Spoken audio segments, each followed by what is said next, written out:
Hello दोस्तों। तो आज हमारा इस ब्लॉग का नेक्स्ट वीडियो आएगा। इस वीडियो में जो हम लास्ट क्लास में पढ़ना शुरू किया था केमिकल प्रॉपर्टीज ग्रुप 1 के, उसी को हम आगे कंटिन्यू करेंगे और ख़त्म करेंगे। आज ग्रुप 1 के फिजिकल और केमिकल प्रॉपर्टीज दोनों ख़त्म हो जाएंगे। आज के वीडियो को शुरू करने से पहले मैं आप लोगों के कुछ कमेंट्स को देख रहा था। उसमें आप लोगों से मैंने एक बात बहुत टाइम पहले पूछी थी कि वाइट बोर्ड ज़्यादा बेहतर है या इस तरह से स्क्रीन रिकॉर्ड। तो उसी का ही आप लोगों ने सजेशन दिया है कि वाइट बोर्ड ज़्यादा बेहतर है, वहाँ पर हमारा इंटरेक्शन ज़्यादा बेहतर हो पाएगा। तो उसी सजेशन को मानते हुए इस ब्लॉग के बाद जो टॉपिक्स हम पढ़ेंगे वो टॉपिक्स मैं मैक्सिमम ट्राई करूँगा कि वाइट बोर्ड पर आए, वाइट बोर्ड से मैं एक्सप्लेन करूँ। पुराना मेथड हम यूज़ करेंगे ताकि हमारा इंटरेक्शन और बेहतर हो सके। इसके अलावा भी अगर आप लोगों का कोई और भी सजेशन हो तो आप वो भी दे सकते हैं, कोई दिक्कत नहीं है। फ्री होकर कोई भी आपका सजेशन हो तो वो देना। जितना हो सके हम चीज़ों को थोड़ा और बेहतर करने की कोशिश करेंगे ताकि आप लोगों की और मदद हो सके। ठीक है, तो आइए आज का लेक्चर अब शुरू करते हैं।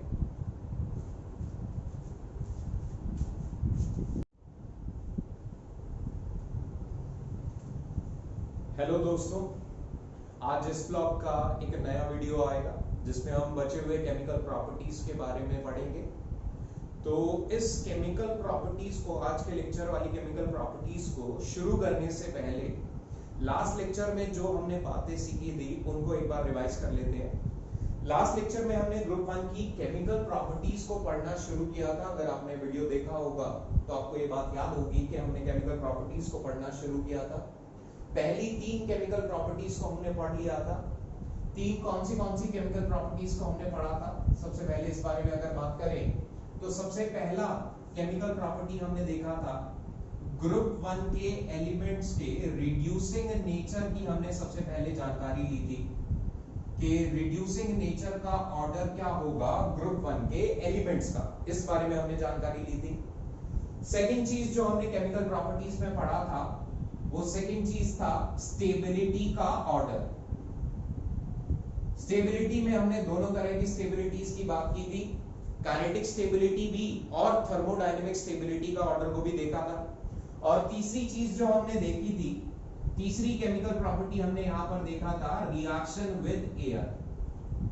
अल्कली मेटल किस तरीके से रिएक्ट करेंगे एयर के साथ। एयर से यहां पर मेरा मतलब क्या था, N2 और O2 के मिक्सचर के साथ किस तरीके से अल्कली मेटल रिएक्ट करेंगे, इस चीज को हमने देखा था। एक बार अगर क्विक रिवीजन करें तीनों का, तो सबसे पहले रिड्यूसिंग नेचर की अगर बात करें तो रिड्यूसिंग नेचर में हमने क्या सीखा? रिड्यूसिंग नेचर में हमने सीखा कि अगर अल्कली मेटल तुम्हें लिक्विड या गैसियस फॉर्म में दे दिए जाए तो रिड्यूसिंग नेचर का ऑर्डर क्या होगा। रिड्यूसिंग नेचर अगर याद हो तो मैंने कहा था कि एक एटम कितनी आसानी से सामने वाले को रिड्यूस करा सकता है, इस नेचर को हम देख रहे हैं। रिड्यूसिंग नेचर का मतलब क्या है, सामने वाले को इलेक्ट्रॉन देना। अब अल्कली मेटल में कौन सबसे आसानी से इलेक्ट्रॉन दे सकता है? अगर इसकी बात करें लिक्विड और गैसियस स्टेट में, तो लिक्विड और गैसियस स्टेट में आपको कुछ नहीं करना, आपको सिर्फ आयनाइजेशन एनर्जी के हिसाब से चलना है। अगर हम अल्कली मेटल की बात करें तो हमारे पास लिथियम था, सोडियम था, पोटेशियम था, रुबिडियम था और इसके अलावा हमारे पास सीजियम था। अब हमने कहा कि इन सभी अल्कली मेटल्स की अगर बात करें तो इन सभी अल्कली मेटल में सीजियम का आयनाइजेशन एनर्जी सबसे कम है। क्यों सीजियम का आयनाइजेशन एनर्जी सबसे कम है? क्योंकि इसका साइज सबसे बड़ा है, इसके इलेक्ट्रॉन को रिलीज कराना सबसे आसान है। तो हमने कहा लिक्विड और गैसियस स्टेट में कुछ नहीं करना, जिसका आयनाइजेशन एनर्जी कम है उसकी इलेक्ट्रॉन देने की संभावना, उसकी इलेक्ट्रॉन देने की प्रोबेबिलिटी क्या होगी, ज्यादा होगी। यानी कि सबसे बेहतर रिड्यूसिंग एजेंट कौन होगा, सीजियम। उसके बाद rubidium, then potassium, then sodium और सबसे कम होगा लिथियम। लेकिन ये कब कहा हमने, जब हमारे पास लिक्विड या गैसियस स्टेट में अल्कली मेटल दे रखे हैं। इसके बाद हमने बात करी कि हो सकता है हमें अल्कली मेटल सॉलिड स्टेट में दे दिए जाए। अगर अल्कली मेटल सॉलिड स्टेट में दे दिए तब क्या ऑर्डर होने वाला है, इसकी अगर बात करें तो सॉलिड स्टेट में जो ऑर्डर था वो एग्जैक्टली बिल्कुल सेम है, बस एक जगह पर डिफरेंस आएगा। वो डिफरेंस क्या था? अगर आपको सॉलिड स्टेट में दे दिए जाए अल्कली मेटल और रिड्यूसिंग नेचर के ऑर्डर पूछे, तो सबसे रिड्यूसिंग नेचर ज्यादा किसका होगा? लिथियम का, और सबसे कम किसका होगा? सोडियम का। यहां पर बिल्कुल सेम ऑर्डर है, down the group reducing nature बढ़ रहा है, बस एक जगह पर एक पोजीशन पे चेंज आ गया। लिथियम जहां सबसे कम था, वो सॉलिड स्टेट में आते ही क्या हो गया? लिथियम का रिड्यूसिंग नेचर सबसे ज्यादा बढ़ गया। इसका कारण अगर याद हो तो लास्ट लेक्चर में मैंने बताया था, इस चीज का कारण क्या है? लिथियम का रिड्यूसिंग नेचर सबसे ज्यादा क्यों बढ़ गया? क्योंकि लिथियम की हाइड्रेशन एनर्जी बहुत हाई थी। एक्सेप्शनली लिथियम का साइज बहुत छोटा होता है, इसी वजह से इसकी हाइड्रेशन एनर्जी इतनी ज्यादा होती है कि वो हाइड्रेशन एनर्जी ही क्या करती है? लिथियम से इलेक्ट्रॉन को रिमूव करा देती है। तो इस हाई हाइड्रेशन एनर्जी की वजह से सॉलिड स्टेट में लिथियम सबसे बेहतर रिड्यूसिंग एजेंट, और लिक्विड और गैस में कौन होगा? सीजियम। तो सबसे पहली प्रॉपर्टी में ये बात हमने समझी। इसके बाद सेकेंड प्रॉपर्टी की अगर बात करें, सेकेंड केमिकल प्रॉपर्टी की बात करें, तो सेकेंड केमिकल प्रॉपर्टी था स्टेबिलिटी। सेकेंड प्रॉपर्टी जो हमने देखा था, सेकेंड केमिकल प्रॉपर्टी, वो था स्टेबिलिटी। स्टेबिलिटी को हमने दो पार्ट्स में पढ़ा। एक तो हमने पहले बात करी काइनेटिक स्टेबिलिटी की, और दूसरा हमने बात किया था यहां पर थर्मोडायनेमिक स्टेबिलिटी का।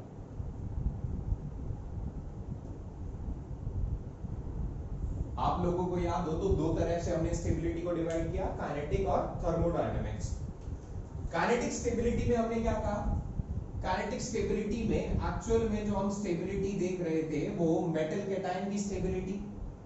तो यहां पर जो प्रोसेस हो रहा था वो अल्कली मेटल को कन्वर्ट करना था मेटल कैटायन के अंदर। कैसे होगा? एक इलेक्ट्रॉन रिलीज करा के। अब हम इस मेटल कैटायन की स्टेबिलिटी की बात कर रहे थे, तो हमने कहा अगर मेटल कैटायन की स्टेबिलिटी काइनेटिक स्टेबिलिटी की टर्म्स में देखें, तो काइनेटिक स्टेबिलिटी कब ज्यादा होगी? जब इस मेटल कैटायन के बनने का रेट ज्यादा हो। रेट ऑफ फॉर्मेशन जब मेटल कैटायन का ज्यादा होगा, तब इस मेटल कैटायन की काइनेटिक स्टेबिलिटी भी क्या होगी? ज्यादा। तो हमने यहां पर क्या कहा कि रेट ऑफ फॉर्मेशन डिपेंड करेगा केवल रेट ऑफ स्लोवेस्ट स्टेप पर, और rate of slowest step inversely proportional था आयनाइजेशन एनर्जी के। तो यहां पर काइनेटिक स्टेबिलिटी को निकालने के लिए हमने क्या किया? केवल आयनाइजेशन एनर्जी को यूज किया, और आयनाइजेशन एनर्जी जैसा अभी देखा, लिथियम, सोडियम, पोटेशियम, रुबिडियम और सीजियम, इन सब में जो आयनाइजेशन एनर्जी है वो किसकी सबसे कम है? सीजियम की। तो अगर सीजियम का आयनाइजेशन एनर्जी कम है, तो सीजियम सबसे आसानी से क्या करेगा? इलेक्ट्रॉन दे देगा, सबसे जल्दी इलेक्ट्रॉन दे देगा। तो सीजियम ने सबसे जल्दी इलेक्ट्रॉन दिया, इसीलिए काइनेटिक स्टेबिलिटी किसकी सबसे ज्यादा? सीजियम की। और सबसे लेट कौन इलेक्ट्रॉन देगा? सबसे लेट किसका कैटायन बनेगा? लिथियम का, क्योंकि लिथियम की आयनाइजेशन एनर्जी ज्यादा है, लिथियम का होल्ड अपने इलेक्ट्रॉन पे क्या था? ज्यादा। इसी तरह से हमने थर्मोडायनेमिक स्टेबिलिटी की भी बात की। थर्मोडायनेमिक स्टेबिलिटी में हमने क्या कहा? यहां पर भी अगेन हम मेटल कैटायन की बात करेंगे, और मेटल कैटायन के लिए अगर थर्मोडायनेमिक स्टेबिलिटी को देखें, तो मेटल कैटायन को बनाने के लिए प्रोसेस तो सेम होगा, एक इलेक्ट्रॉन को रिलीज कराएंगे। अब इस रिएक्शन के दौरान जो अमाउंट ऑफ एनर्जी निकल रही है, अगर ये amount of energy delta H का नेगेटिव वैल्यू ज्यादा हो, तो यहां पर हम कहते हैं थर्मोडायनेमिक स्टेबिलिटी भी उतनी ज्यादा होगी। थर्मोडायनेमिक स्टेबिलिटी इस डेल्टा एच के नेगेटिव वैल्यू पर डिपेंड करती है। तो यहां पर डेल्टा एच की वैल्यूज को जब हमने कंपेयर किया, तो हमने क्या देखा था कि ऑर्डर बिल्कुल सेम रहेगा, लेकिन हल्का सा चेंज आ गया था। जहां पर लिथियम का काइनेटिक स्टेबिलिटी सबसे कम था, वहीं पर जब हमने थर्मोडायनेमिक स्टेबिलिटी को देखा, तो लिथियम का थर्मोडायनेमिक स्टेबिलिटी सबसे अधिक था। ये एक्सेप्शनली लिथियम सबसे पीछे से आगे क्यों आ गया? क्योंकि लिथियम की हाइड्रेशन एनर्जी बहुत ज्यादा थी। इस लिथियम की जो हाइड्रेशन एनर्जी थी वो बहुत ज्यादा थी, और हाइड्रेशन एनर्जी वो अमाउंट ऑफ एनर्जी है जो रिलीज हो रही थी जब हम एक मेटल कैटायन को पानी में डिसॉल्व करा रहे थे। और थर्मोडायनेमिक स्टेबिलिटी भी अमाउंट ऑफ एनर्जी रिलीज पे डिपेंड करती है, इसीलिए लिथियम उठकर सबसे आगे आ गया। और सबसे कम थर्मोडायनेमिक स्टेबल कौन था? सोडियम। तो ये तो हमने सेकेंड प्रॉपर्टी में देखा था। इसके बाद थर्ड प्रॉपर्टी की अगर बात करें, इसके बाद थर्ड केमिकल प्रॉपर्टी जो हमने लास्ट लेक्चर में देखी थी उसकी भी बात कर लेते हैं। अब यहां पर अगर थर्ड प्रॉपर्टी की बात करें तो थर्ड प्रॉपर्टी था हमारे पास रिएक्शन विद एयर।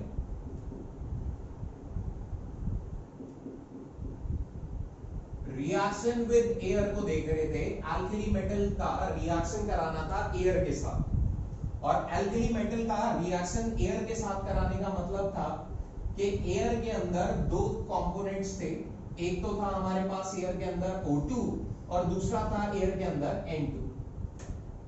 अब जब एल्कली मेटल एयर के साथ रिएक्ट करेगा तो हमने कहा एल्कली मेटल अपने मेटल कैटायन में कन्वर्ट होगा, और एयर से क्या मिलेगा? हमें एक एनायन मिलेगा।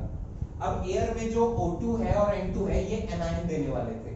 अब हमने यहां पर क्या कहा कि N2 जब एनायन देगा तो N2 के लिए स्टेबल एनायन कौन सा था?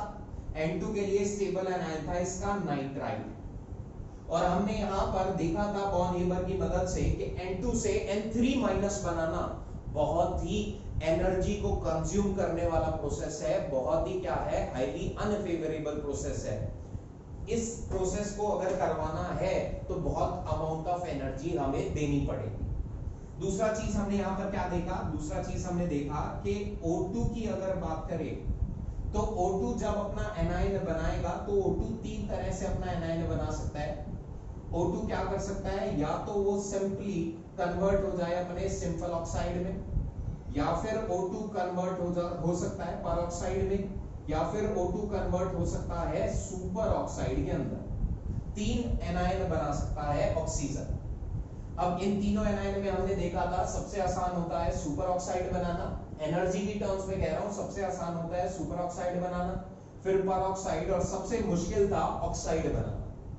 इसी जानकारी के बेसिस पे और लेटेस्ट एनर्जी के कंपैरिजन के बेसिस पे हमने कहा कि अगर लिथियम को हम रिएक्ट कराएं एयर के साथ, एयर से अगेन बता दूं क्या था, नाइट्रोजन और ऑक्सीजन का मिक्सचर है। लिथियम को अगर एयर के साथ रिएक्ट कराएं तो हमने देखा कि लिथियम का लेटेस्ट एनर्जी बहुत हाई था। क्यों हाई था? क्योंकि लिथियम का साइज छोटा है, एक्सेप्शनली छोटा साइज होने की वजह से लिथियम का अपने ग्रुप में लेटेस्ट एनर्जी सबसे ज्यादा था, और ये एनर्जी काफी था नाइट्रोजन को उसके नाइट्राइड में कन्वर्ट करने के लिए और ऑक्सीजन को उसके ऑक्साइड में कन्वर्ट करने के लिए। इसीलिए लिथियम जब एयर के साथ रिएक्ट करता है तो ये नाइट्रोजन के साथ मिलकर तो नाइट्राइड बना लेगा, और ऑक्सीजन के साथ मिलकर यहाँ पर क्या बना लेगा? ऑक्साइड बना लेगा। और मैंने लास्ट लेक्चर में आपको बताया भी था कि एल्कली मेटल में केवल लिथियम की औकात है कि वो नाइट्रोजन को नाइट्राइड में कन्वर्ट कर सके, उसके अलावा कोई भी एल्कली मेटल की इतनी लेटेस्ट एनर्जी ज्यादा नहीं है कि वो नाइट्रोजन को नाइट्राइड में कन्वर्ट कर सके। इसीलिए जब हम सोडियम को रिएक्ट कराते हैं एयर के साथ तो जैसे ही लिथियम से सोडियम की तरफ गए साइज बढ़ा, सोडियम का लेटेस्ट एनर्जी घट गया।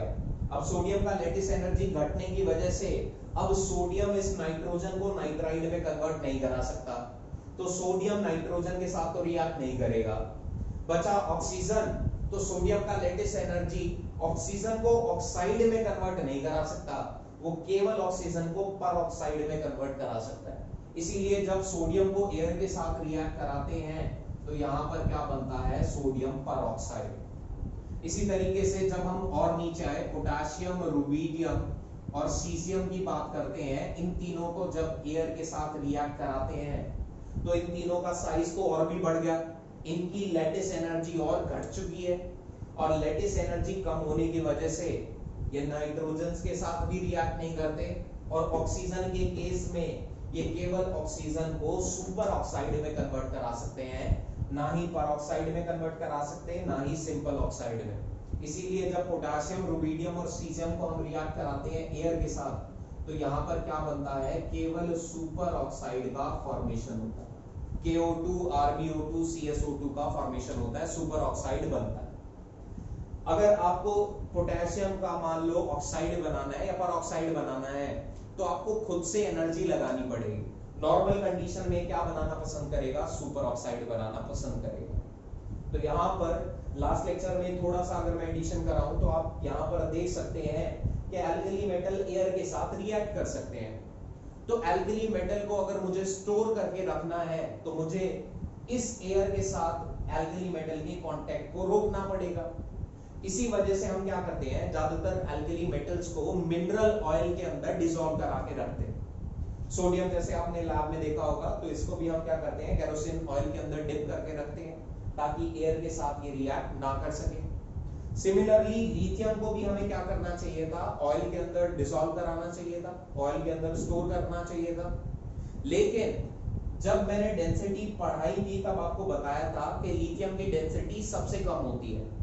अब लिथियम की डेंसिटी इतनी कम है कि अगर लिथियम को आप केरोसिन ऑयल के अंदर डालोगे, डिप कराओगे, तो वो केरोसिन ऑयल के सरफेस पे ही फ्लोट करना शुरू कर देगा, क्योंकि लिथियम का डेंसिटी कम है।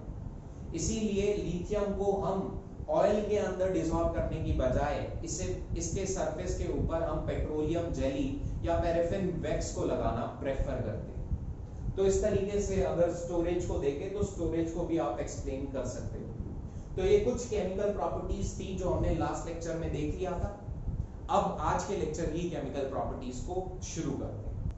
अब यहाँ पर नेक्स्ट केमिकल प्रॉपर्टी की अगर बात करें, तो नेक्स्ट केमिकल प्रॉपर्टी है रिएक्शन विद वाटर। अब हमें समझना है कि एल्कली मेटल्स वाटर के साथ किस तरीके से रिएक्ट करते हैं। तो यहाँ पर अगर मैं जनरल रिएक्शन की बात करूं, तो हर एक रिएक्शन में आप एक बात देखोगे कि जो एल्कली मेटल है, इस जनरल एल्कली मेटल को मैं M से डिनोट कर रहा हूं।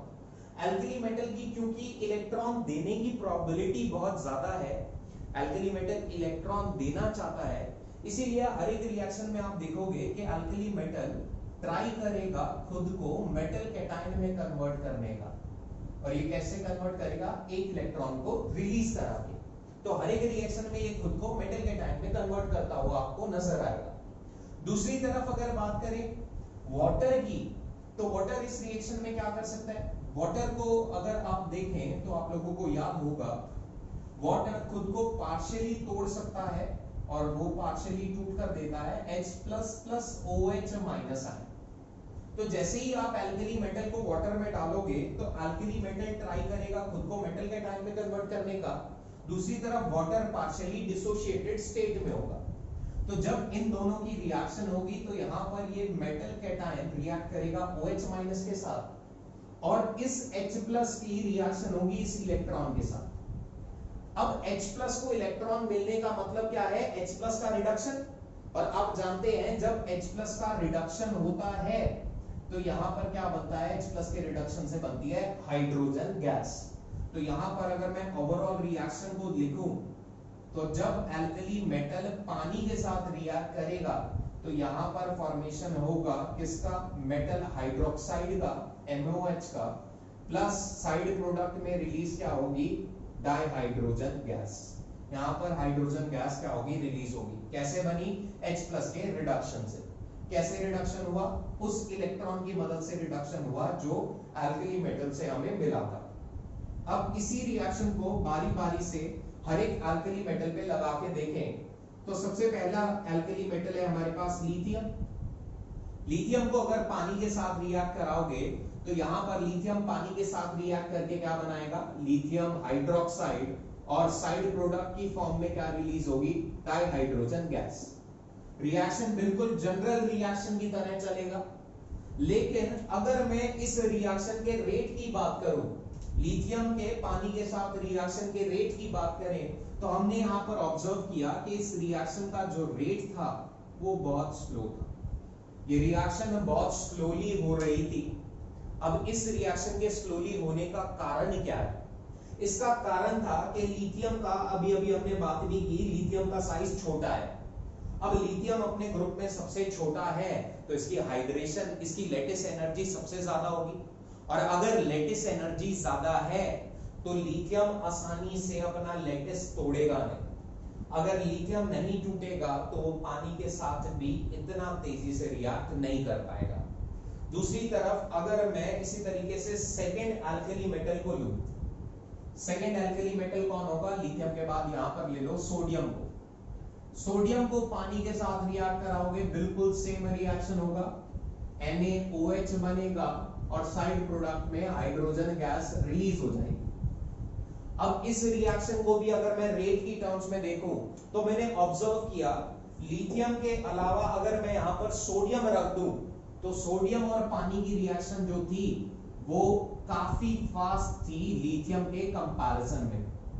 अब ऐसा कैसे हुआ कि लिथियम की जगह जैसे ही सोडियम आया तो रिएक्शन तेज हो गई?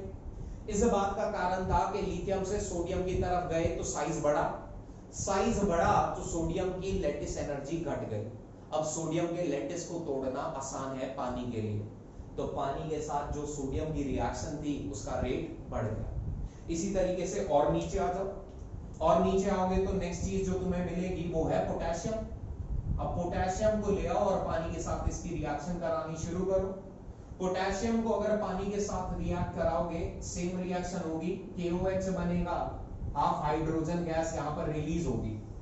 अब आप यहां पर जान चुके होंगे कि सोडियम के बाद जब तुम पोटेशियम रखोगे तो रिएक्शन का रेट और भी बढ़ जाएगा। अब रिएक्शन का रेट और भी ज्यादा बढ़ने की वजह से पोटेशियम की पानी के साथ जो ये रिएक्शन होती है ये विगरस रिएक्शन हो जाती है। विगरस क्यों हुई? क्योंकि इसका लेटिस एनर्जी और भी घट चुका है, इसलिए ये रिएक्शन कैसी हो गई? विगरस। और यहां पर अगर थोड़ा सा और इंफॉर्मेशन ऐड करूं तो ये जो KOH बना है, ये KOH आप देखेंगे ये मास्क में बहुत ज्यादा यूज होता है। ये जो KOH है वो मास्क में बहुत ज्यादा यूज होता है। आजकल मास्क पहनना तो बहुत कॉमन हो गया कोरोना की वजह से, तो मास्क में KOH यूज होता है। मास्क में एक्चुअल में इसका एप्लीकेशन क्या है? जब हम मास्क पहनते हैं तो हमारी बॉडी से CO2 बाहर निकलता है। वो CO2 अगर मास्क के ऊपर KOH है तो वो CO2 KOH के साथ रिएक्ट कर जाता है। अब हम चाहते हैं वो CO2 को बाहर निकालना, इसीलिए हमने KOH लगाया ताकि KOH और CO2 आपस में रिएक्ट कर जाए और जो हम CO2 निकाले वो हमारे मास्क के अंदर एक्यूमुलेट ना हो। तो KOH जब CO2 के साथ रिएक्ट करता है तो यहाँ पर बनाता है KHCO3। तो बेसिकली इसका काम क्या है कि हमारे मास्क के अंदर CO2 का एक्यूमुलेशन ना होगा। इसी तरीके से अगर आप आगे बढ़े और आगे बढ़कर यहाँ पर बाकी अल्कली मेटल्स को यूज करें, जैसे रुबिडियम हो गया या सीजियम हो गया, तो इनकी रिएक्शन पानी के साथ तो बिल्कुल सेम होगी। रुबिडियम अपना हाइड्रोक्साइड बना लेगा, सीजियम भी अपना हाइड्रोक्साइड बना लेगा और साइड प्रोडक्ट में क्या निकलेगा? Hydrogen gas. लेकिन अब इस रिएक्शन की अगर बात करें तो इस रिएक्शन को जब हम देखते हैं तो ये रिएक्शन तो एक्सप्लोसिव नेचर का हो जाता है। ये रिएक्शन एक्सप्लोसिव नेचर का हो गया। एक्सप्लोसिव नेचर का होने का कारण क्या है? इसके दो कारण है। पहला कारण, रुबिडियम और सीजियम का लेटिस एनर्जी अपने ग्रुप में सबसे कम है, क्योंकि रुबिडियम और सीजियम की साइज जो है वो इतनी बड़ी है कि इसका लेटिस एनर्जी घट गया। दूसरे फैक्टर की अगर बात करें तो आप जानते हैं डेंसिटी की टर्म्स में रुबिडियम और सीजियम का डेंसिटी बहुत ज्यादा है। यहां पर आपको जब मैंने डेंसिटी पढ़ाया था तो मैंने बताया था डाउन द ग्रुप जाते हुए डेंसिटी बढ़ता है और अपने ग्रुप में नीचे होने की वजह से रुबिडियम और सीजियम का डेंसिटी सबसे ज्यादा है। तो जब तुम रुबिडियम या सीजियम को पानी में डालते हो तो रुबिडियम और सीजियम क्योंकि मोर डेंस हैं, इसीलिए वो क्या करते हैं? पानी में नीचे चले जाते हैं, सिंक हो जाते हैं। और जैसे ही वो पानी में नीचे जाके सिंक होंगे तो इनका लेटिस एनर्जी बहुत कम है। पानी में जैसे ही नीचे बॉटम तक गए ये टूटना शुरू हो गए और जैसे ही टूटेंगे तो पानी के साथ रिएक्ट करके क्या बनाएंगे? Hydrogen gas. अब ये हाइड्रोजन गैस बहुत तेजी से बनती है क्योंकि लेटिस बहुत वीक है और ये तेजी से हाइड्रोजन गैस क्या करता है? ऊपर सरफेस की तरफ आता है, जिसकी वजह से ये रिएक्शन का नेचर कैसा हो जाता है? एक्सप्लोसिव नेचर की ये रिएक्शन बन जाती है। तो ये था अल्कली मेटल का रिएक्शन किसके साथ, पानी के साथ। नेक्स्ट केमिकल प्रॉपर्टी है ग्रुप 1 के अल्कली मेटल्स का रिएक्शन विद HCl और NH3 के साथ। NH3 ध्यान रखना यहाँ पर गैसियस फॉर्म में लिए, लिक्विड NH3 नेक्स्ट प्रॉपर्टी होगा, वहां पर रिएक्शन थोड़ा डिफरेंट होगा। तो यहाँ पर भी अगर रिएक्शन की बात करें तो मैंने अभी अभी बताया हर एक रिएक्शन में अल्कली मेटल क्या ट्राई करेगा, खुद को मेटल कैटायन में कन्वर्ट करने का, क्योंकि यहाँ पर इसका ऑक्टेट कंप्लीट हो जाएगा और मेटल कैटायन में कन्वर्ट करने के लिए वो एक इलेक्ट्रॉन रिलीज करने वाला है। अब इस अल्कली मेटल का रिएक्शन कराएं HCl के साथ, तो HCl में हम लोग जानते हैं HCl अपनी आयनिक फॉर्म में रहेगा और देगा H+ और Cl- आयन। अब जैसे वाटर वाले केस में किया था, तो यहाँ पर भी जब तुम अल्कली मेटल को HCl के अंदर डालोगे तो यहाँ पर ये अल्कली मेटल मेटल कैटायन में कन्वर्ट होगा और HCl यहाँ पर देगा आयनाइज करके Cl-। तो ये M+ और Cl- आपस में रिएक्ट करेंगे और H+ को यहाँ पर अगेन आप देख सकते हो एक इलेक्ट्रॉन मिलेगा, और मैंने वहां पर भी बताया था H+ को इलेक्ट्रॉन मिलने का मतलब क्या है, H+ का होगा रिडक्शन, और H+ रिड्यूस करके क्या बना लेगा, हाइड्रोजन गैस। तो यहाँ पर अगर अल्कली मेटल की रिएक्शन कराएं HCl के साथ, तो प्रोडक्ट क्या क्या मिलेंगे, प्रोडक्ट मिलेगा MCl, अल्कली मेटल का क्लोराइड बन जाएगा, प्लस यहाँ पर साइड प्रोडक्ट की फॉर्म में क्या होगा, H2 गैस रिलीज आउट होगी। तो ये रिएक्शन होगा अल्कली मेटल का HCl के साथ। यहाँ पर बारी बारी से एक एक अल्कली मेटल अगर आप प्लेस कराएं तो आपको पता लगता रहेगा वहां पर क्या बनेगा, अल्कली मेटल का क्लोराइड और हाइड्रोजन गैस। दूसरी तरफ अगर बात करें, अब अल्कली मेटल का रिएक्शन कराते हैं NH3 गैस के साथ, NH3 गैसेस फॉर्म में लिए, तो यहाँ पर अगर रिएक्शन कराएं तो यहाँ पर भी सेम कहानी होगी, अल्कली मेटल खुद को मेटल कैटायन में कन्वर्ट करेगा।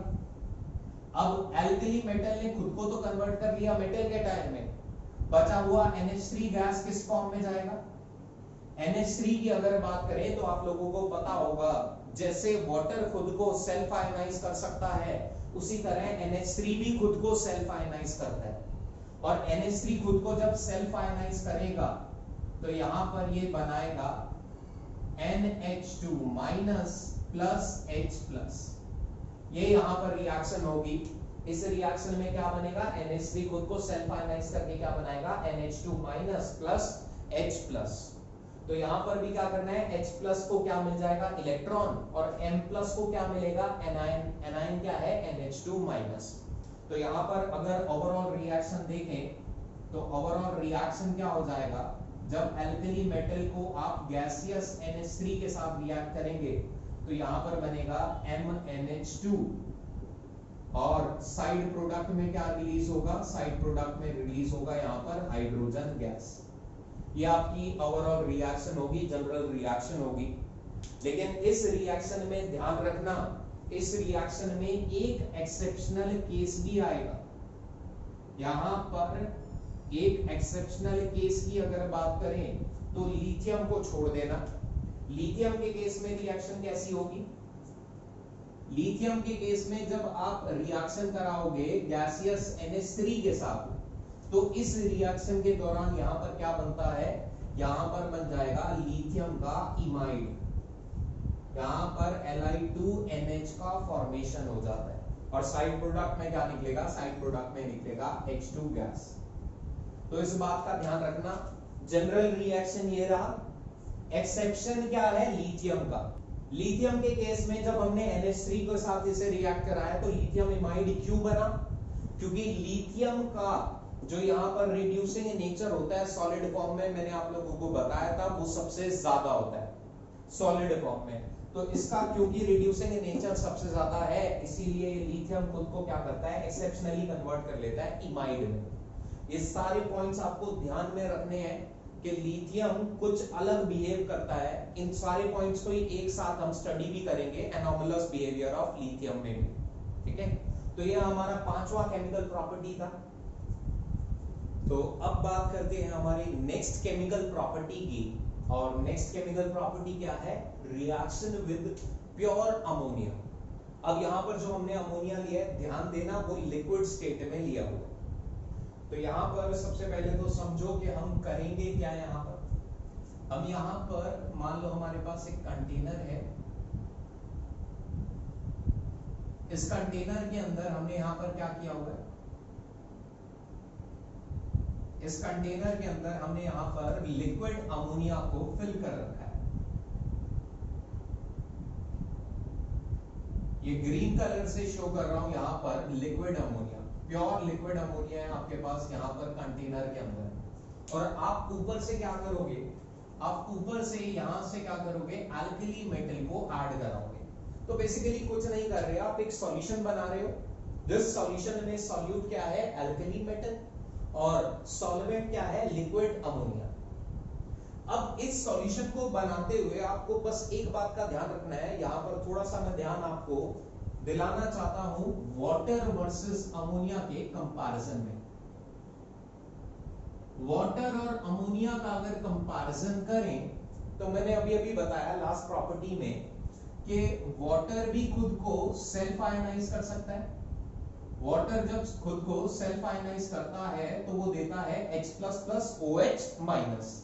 अमोनिया भी खुद को सेल्फ आयनाइज करता है। अमोनिया जब खुद को सेल्फ आयनाइज करता है तो ये देता है NH2- प्लस H+। अब ये दोनों ही क्या कर सकते हैं, दोनों ही सॉल्वेंट खुद को सेल्फ आयनाइज कर सकते हैं। अब इन दोनों की ये जो रिएक्शन है सेल्फ आयनाइजेशन की, अगर मैं इन दोनों रिएक्शन के लिए यहां पर एक इक्विलिब्रियम कांस्टेंट लिखूं, वाटर के लिए इक्विलिब्रियम कांस्टेंट लिखा K1 और NH3 के लिए इक्विलिब्रियम कांस्टेंट लिखूं K2। ये दो कांस्टेंट मैंने यहां पर लिख लिए, वाटर के लिए K1 और अमोनिया के लिए K2। इन दोनों कांस्टेंट का अगर आप कंपैरिजन करो तो आप यहां पर एक चीज ऑब्जर्व करोगे कि जब इन दोनों कांस्टेंट का, इन दोनों इक्विलिब्रियम कांस्टेंट का आप कंपैरिजन करेंगे तो आप पाएंगे K1 बड़ा होगा K2 के कंपैरिजन में। अब K1 बड़ा है K2 के कंपैरिजन में, ये बात मुझे कैसे पता चली और इस बात से मैं क्या समझ सकता हूं, इसके बारे में अगर जानकारी लें तो वाटर और NH3 में आप एक बात जानते हैं कि वाटर और NH3 में यहां पर जो स्पीशीज बन रही है वो OH- और NH2- है। इन दोनों स्पीशीज में अगर कंपैरिजन करें तो O पे नेगेटिव चार्ज ज्यादा स्टेबल होता है इन कंपैरिजन टू N। तो यहां पर जो प्रोडक्ट बना वो ज्यादा स्टेबल है। अगर ये प्रोडक्ट ज्यादा स्टेबल है तो वाटर का डिसोसिएशन ज्यादा होगा, और जब वाटर का डिसोसिएशन ज्यादा होगा तो प्रोडक्ट ज्यादा बनेगा, और अगर प्रोडक्ट ज्यादा होता है तो इक्विलिब्रियम कांस्टेंट की वैल्यू भी ज्यादा होती है, क्योंकि इक्विलिब्रियम कांस्टेंट क्या होता है, प्रोडक्ट अपॉन रिएक्टेंट। तो यहां पर इक्विलिब्रियम कांस्टेंट का वैल्यू ज्यादा होगा इसके कंपैरिजन में। तो यहां पर जब प्रोडक्ट ज्यादा बनेगा तो आप यहां से एक बात देख सकते हैं, K1 की वैल्यू ज्यादा होने का मतलब ही क्या था, प्रोडक्ट ज्यादा बनेगा। अगर प्रोडक्ट ज्यादा बनेगा तो यहां पर H+ आयन ज्यादा होंगे, यहां पर H+ आयन्स कुछ कम रहे होंगे। तो H+ आयन्स अगर पानी से ज्यादा आ रहे हैं और अमोनिया से कम आ रहे हैं तो मैं यहां पर एक सिंपल सी बात कह सकता हूं, वो बात क्या है कि water is more acidic then ammonia. यहां पर मैं एक सिंपल सा बात लिख रहा हूं कि वाटर मोर एसिडिक होगा अमोनिया के कंपैरिजन में, क्योंकि K1 और K2 में K1 बड़ा है।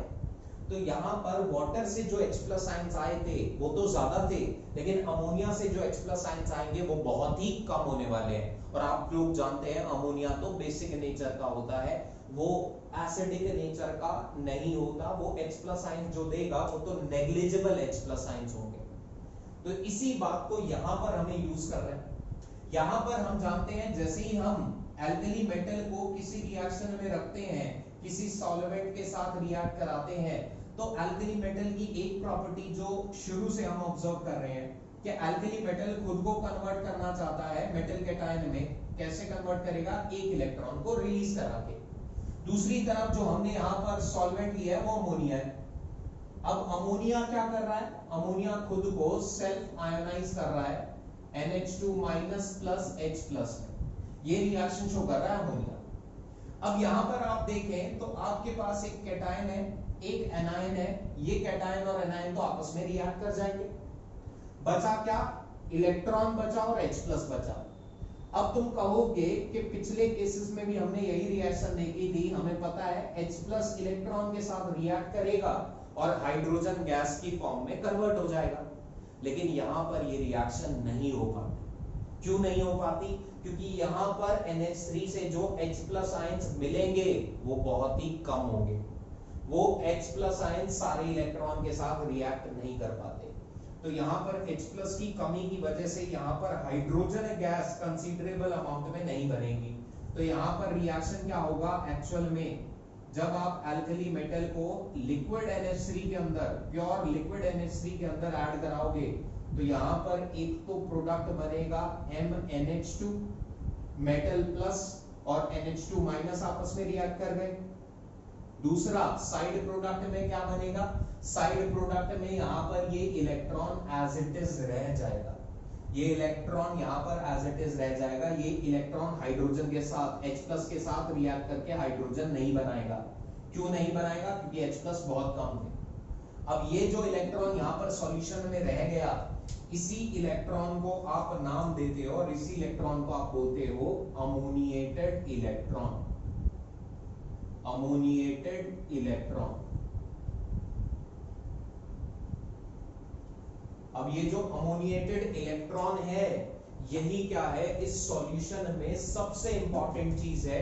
इसी से ही आपको बहुत सारे सवाल देखने को मिलेंगे, क्योंकि ये अमोनिएटेड इलेक्ट्रॉन ही क्या करेगा, इस सॉल्यूशन की प्रॉपर्टीज को आगे जाके गवर्न करने वाला है। तो पहले तो इतनी बात को समझो, फिर अमोनिएटेड इलेक्ट्रॉन कैसे बना, क्या होता है और इससे कैसे प्रॉपर्टीज डिफाइन होंगी, ये देखते हैं। पहले इतनी बात को आराम से समझ जाए। अब इस अमोनिएटेड इलेक्ट्रॉन को ही हमें समझना है। अमोनिएटेड इलेक्ट्रॉन के रिगार्डिंग ही काफी सारे सवाल भी बनेंगे और यही आगे जाकर इस सॉल्यूशन की प्रॉपर्टीज को भी गवर्न करेगा। तो सबसे पहले देखते हैं ये अमोनिएटेड इलेक्ट्रॉन बना कैसे, होता क्या है। तो यहां पर हमने क्या किया था, जब हमने अल्कली मेटल को लिक्विड अमोनिया के अंदर ऐड कराया, तो हमने यहाँ पर कहा कि एक रिएक्शन हुआ और इस रिएक्शन से यहाँ पर MnH2 बना और साइड प्रोडक्ट में यहाँ पर एक इलेक्ट्रॉन बना, जिस इलेक्ट्रॉन को हमने नाम दिया अमोनिएटेड इलेक्ट्रॉन। अब इस अमोनिएटेड इलेक्ट्रॉन को हम समझ रहे हैं। अगर अमोनिएटेड इलेक्ट्रॉन की बात करें कि ये स्टेबल कैसे हुआ, सबसे पहले बना कैसे या स्टेबल कैसे हुआ, ये सेम ही बात है। जैसे ही तुमने यहाँ पर मेटल को, अल्कली मेटल को अमोनिया में डाला, तो यहाँ पर मेटल M+ में कन्वर्ट हुआ और उसने इलेक्ट्रॉन रिलीज किया और ये इलेक्ट्रॉन इस सॉल्यूशन में स्टेबल हो गया। कैसे स्टेबल हो गया, इस बात को अगर समझे, तो यहाँ पर आपके पास एक इलेक्ट्रॉन है, इस इलेक्ट्रॉन को स्टेबलाइज किया सॉल्वेंट ने। सॉल्वेंट कौन था, अमोनिया। अमोनिया ने इस इलेक्ट्रॉन को स्टेबलाइज किया। कैसे स्टेबलाइज किया, अमोनिया के अंदर हम जानते हैं अमोनिया NH3 मॉलिक्यूल है, नाइट्रोजन और हाइड्रोजन के बीच में आपस में बॉन्डिंग है। नाइट्रोजन और हाइड्रोजन में हम जानते हैं नाइट्रोजन के इलेक्ट्रोनेगेटिविटी ज्यादा होने की वजह से यहाँ पार्शियल नेगेटिव चार्ज आएगा, हाइड्रोजन पे चार्ज आएगा पार्शियल पॉजिटिव। अब ये जो पार्शियल पॉजिटिव चार्ज था, इसने क्या किया, इस इलेक्ट्रॉन को अट्रैक्शन देना स्टार्ट कर दिया। जैसे ही नाइट्रोजन यहाँ NH3 के अंदर, ये जो हाइड्रोजन है ये इस इलेक्ट्रॉन को स्टेबलाइज करने लगा, बाकी भी NH3 के मॉलिक्यूल आएंगे यहाँ पर, बाकी NH3 के मॉलिक्यूल भी सेम काम करेंगे, इस इलेक्ट्रॉन को स्टेबलाइज करना स्टार्ट कर देंगे। इसी तरीके से और NH3 के मॉलिक्यूल ऊपर से भी आएंगे, ये भी इसे अट्रैक्शन देकर स्टेबलाइज करेंगे। अब इस अट्रैक्शन के अगर नाम की बात करें, तो एक तो कंप्लीट चार्ज वाला इलेक्ट्रॉन है, दूसरा पार्शियल चार्ज वाला हाइड्रोजन है और आपस में इनके इंटरेक्शन हो रहा है। तो इस तरह के इंटरेक्शन को हम क्या बोलते हैं, कंप्लीट चार्ज वाले को बोलेंगे आयन और पार्शियल चार्ज वाला क्या है, डाइपोल। तो ये इंटरेक्शन है आयन डाइपोल इंटरेक्शन।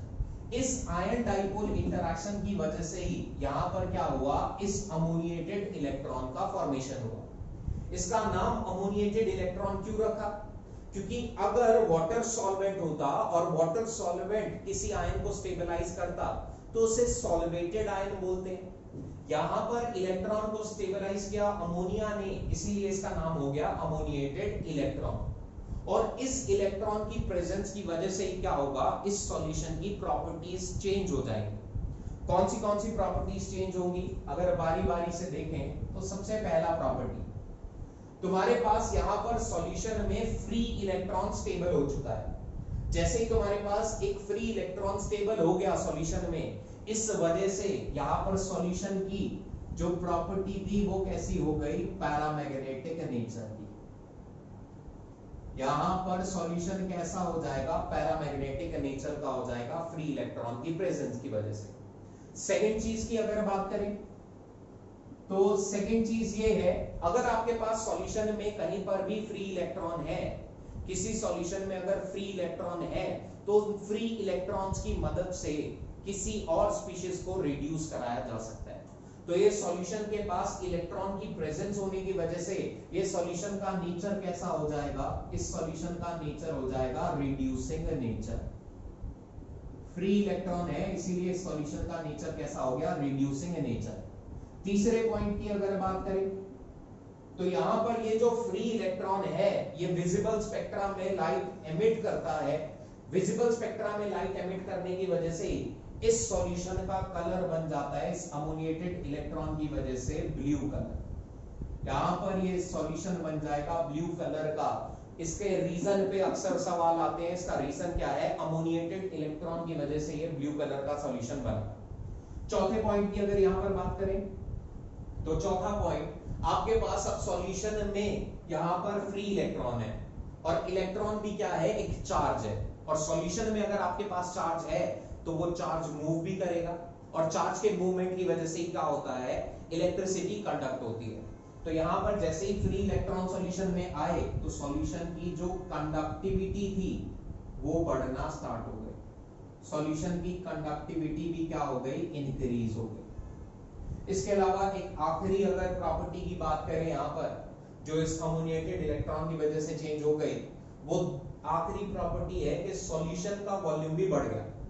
जैसे ही अमोनिएटेड इलेक्ट्रॉन बने वैसे ही सॉल्यूशन का वॉल्यूम भी बढ़ गया।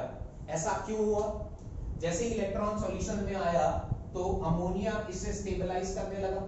जैसे ही अमोनिया स्टेबलाइज करेगा तो यहां पर वॉइड्स बनेंगे और इन वॉइड्स के अंदर क्या होता है, एयर बबल ट्रैप हो जाते हैं और एयर बबल के ट्रैप होने की वजह से सॉल्यूशन का वॉल्यूम भी क्या होता है, बढ़ जाता है। तो वॉल्यूम ऑफ सॉल्यूशन भी क्या हो गया, इंक्रीज। तो ये 5 प्रॉपर्टीज हैं जो किसकी वजह से हुई, अमोनिएटेड इलेक्ट्रॉन की प्रेजेंस की वजह से जो प्रॉपर्टीज यहां पर गवर्न हुई वो 5 प्रॉपर्टीज है। अब यहां पर हमने ये देख लिया अल्कली मेटल को जब अमोनिया में डिसॉल्व कराते हैं तो रूम टेम्परेचर पे किस तरीके से रिएक्शन होगा, ये चीज तो हमने देख ली। लेकिन हो सकता है कुछ अलग कंडीशंस भी दे रखे हो, उन अलग कंडीशंस पे किस तरह से रिएक्शन होगी और क्या क्या चेंजेस आएंगे, इस पर भी सवाल देखे गए हैं और पूछे जा सकते हैं। तो आइए एक एक करके उन कंडीशंस को समझते हैं। जैसे सबसे पहले कंडीशन की अगर मैं यहाँ पर बात करूं तो सबसे पहला कंडीशन हो सकता है कि वो तुम्हें टेम्परेचर हाई दे दे, रूम टेम्परेचर से अधिक टेम्परेचर दे दे यहाँ पर। तो सबसे पहली कंडीशन हो सकती है हाई टेम्परेचर। अब तुमने अल्कली मेटल को डिसॉल्व कराया अमोनिया में, लेकिन अमोनिया का जो टेम्परेचर था वो हाई है। अब हाई टेम्परेचर पे क्या होगा इस रिएक्शन में, मैंने ये चीज तो आपको बताई थी कि अल्कली मेटल तो खुद को कन्वर्ट करना चाहेगा अल्कली मेटल कैटायन में और साइड प्रोडक्ट की फॉर्म में एक इलेक्ट्रॉन रिलीज होगा। अब यहां पर अमोनिया की अगर बात करें तो अमोनिया क्या कर रहा था, अमोनिया सेल्फ आयनाइजेशन करता था और यहां पर बनाता था NH2- प्लस H+, ये रिएक्शन था। अब इस रिएक्शन में मैंने कहा था कि अमोनिया का जो ये आयनाइजेशन होता है ये बहुत कम होता है, इसीलिए यहां पर जो H+ बन रहे थे वो बहुत कम थे और ये H+ इस इलेक्ट्रॉन के साथ रिएक्ट करके H2 नहीं बना पा रहे थे क्योंकि अमोनिया से H+ बहुत ही कम मिल रहे थे।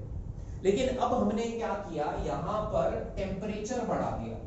अब जैसे ही तुम अमोनिया के सॉल्यूशन का टेम्परेचर बढ़ाओगे तो वीक इलेक्ट्रोलाइट का टेम्परेचर बढ़ता है, तो टेम्परेचर बढ़ने के साथ साथ ही क्या होता है, वीक इलेक्ट्रोलाइट का आयोनाइजेशन भी बढ़ने लग जाता है। वीक इलेक्ट्रोलाइट का जो आयोनाइजेशन होता है वो टेम्परेचर बढ़ाते ही बढ़ता है।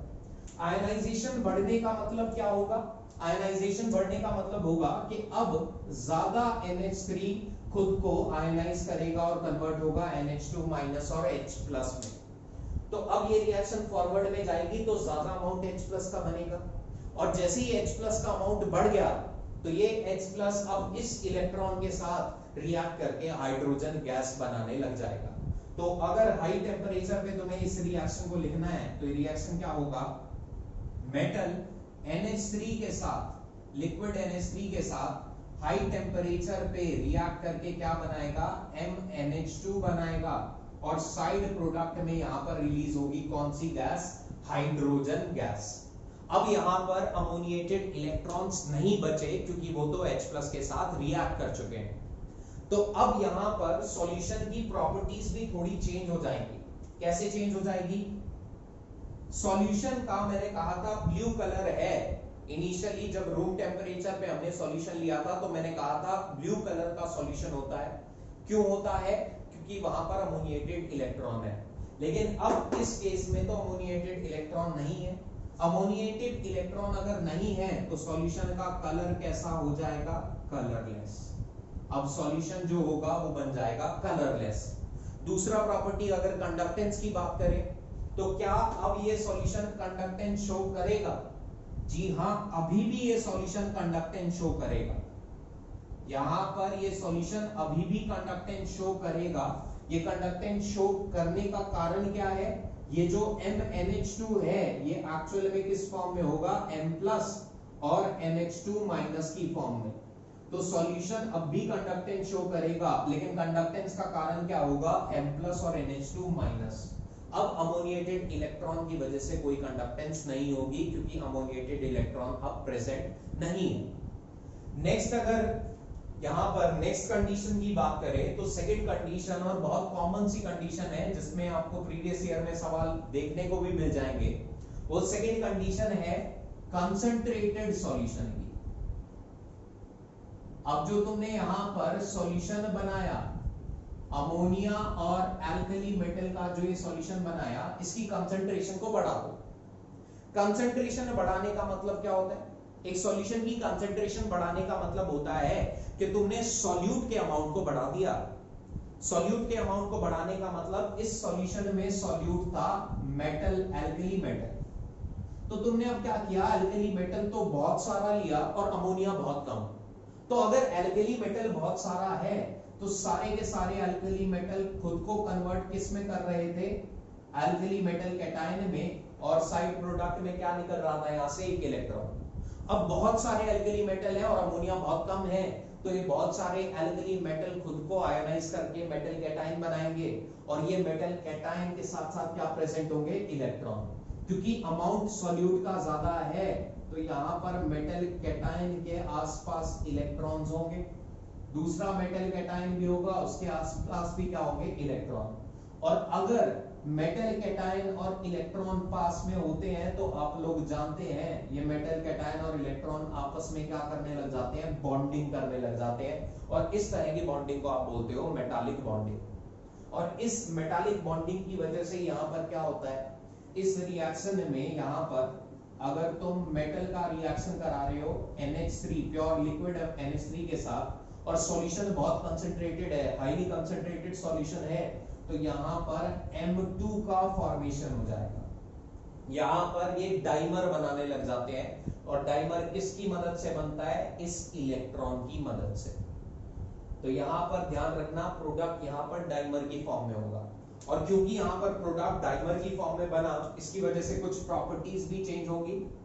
जैसे पहले प्रॉपर्टी जो चेंज होगा उसकी अगर बात करें तो यहां पर सॉल्यूशन में अब अमोनिएटेड इलेक्ट्रॉन का एग्जिस्टेंस खत्म हो रहा है, ये इलेक्ट्रॉन अब M+ के साथ एग्जिस्ट करने वाला है।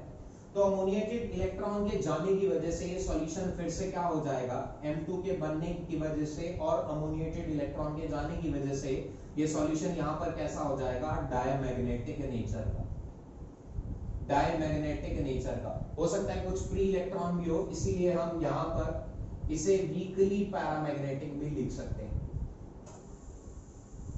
वीकली पैरामैग्नेटिक या फिर डायमैग्नेटिक भी कहते हैं इसे।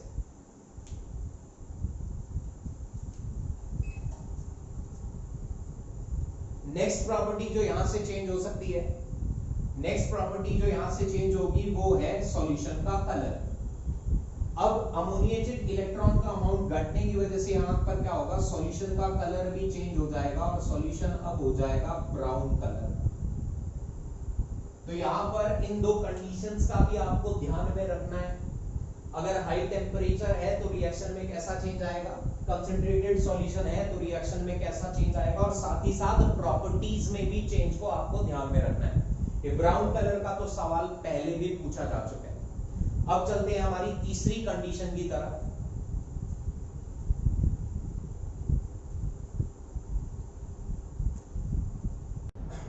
अब हम यहां पर हमारी तीसरी और फाइनल कंडीशन की बात करें तो हो सकता है तीसरी कंडीशन में वो आपको क्या कहे कि अल्कली और अमोनिया के सॉल्यूशन के अंदर आपने कोई डी ब्लॉक की इंप्योरिटी ऐड करा दी, और अगर आपने यहाँ पर कोई डी ब्लॉक की इंप्योरिटी ऐड कराई है तो क्या रिएक्शन होगा और क्या सॉल्यूशन की प्रॉपर्टीज होंगी। तो अगर इनकी बात करें तो हमने यहाँ पर सॉल्यूशन किसका लिया था, हमने यहाँ पर अल्कली मेटल लिया था और इसके अंदर हमने लिक्विड अमोनिया को ऐड करवाया था, यही था।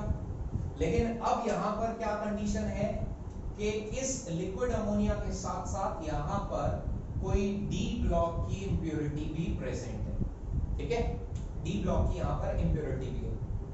अब हमारे पास यहाँ पर क्या था, NH3 खुद को सेल्फ आयोनाइज करता था और देता था NH2 minus plus H plus, और हमें पता था ये आयोनाइजेशन जो था वो बहुत वीक था नॉर्मल कंडीशंस में। लेकिन अब यहाँ पर जैसे ही हमने डी ब्लॉक की इंप्योरिटी ऐड कराई तो ये डी ब्लॉक की इंप्योरिटी क्या काम करेगी, ये एक्चुअल में काम करेगी, डी ब्लॉक का ये जो इंप्योरिटी है ये एक्चुअल में काम करेगा एक ल्यूइस एसिड की तरह, और NH2 माइनस हम जानते हैं ये क्या है, एक ल्यूइस बेस।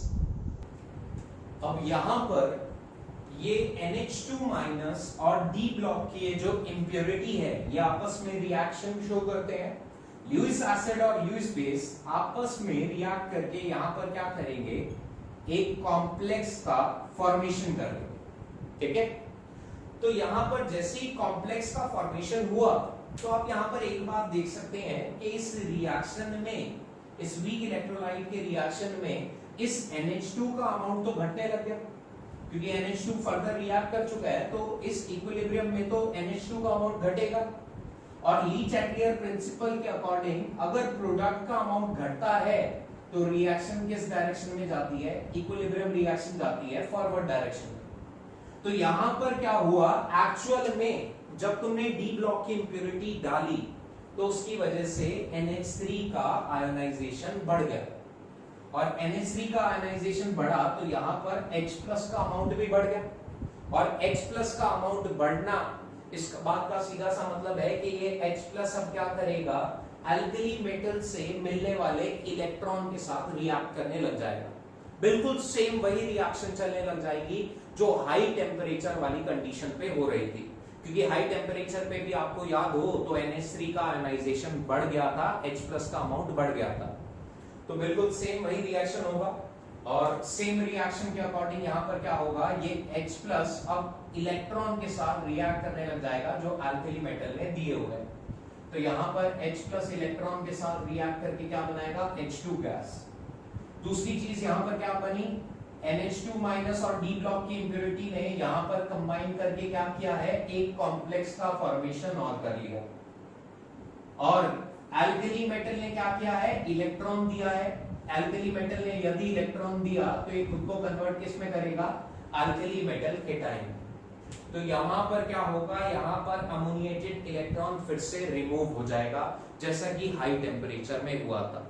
तो जो जो चेंजेस हाई टेम्परेचर वाली कंडीशन में आए थे वही चेंजेस यहाँ पर भी आने वाले हैं, तो बिल्कुल सेम तरीके से होगा।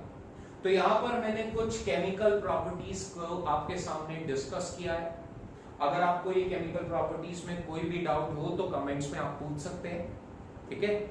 एस ब्लॉक आगे की वीडियोस में फिर से कंटिन्यू रहेगा। अब यहाँ पर भी अगर आपको कोई सजेशन देना हो, मैं फिर से कह रहा हूँ कि आप वो सजेशन कमेंट्स में या कहीं पर भी सोशल मीडिया के थ्रू आप दे सकते हैं जुड़कर। तो आई होप आपको ये वीडियो और पसंद आएगा। यहाँ पर मैंने और इंटरैक्शन बढ़ाने के लिए व्हाइट बोर्ड को भी यूज किया है। तो थैंक यू दोस्तों, गुड नाइट। अच्छा लगे तो प्लीज लाइक करें और सब्सक्राइब करें चैनल को। Thank you.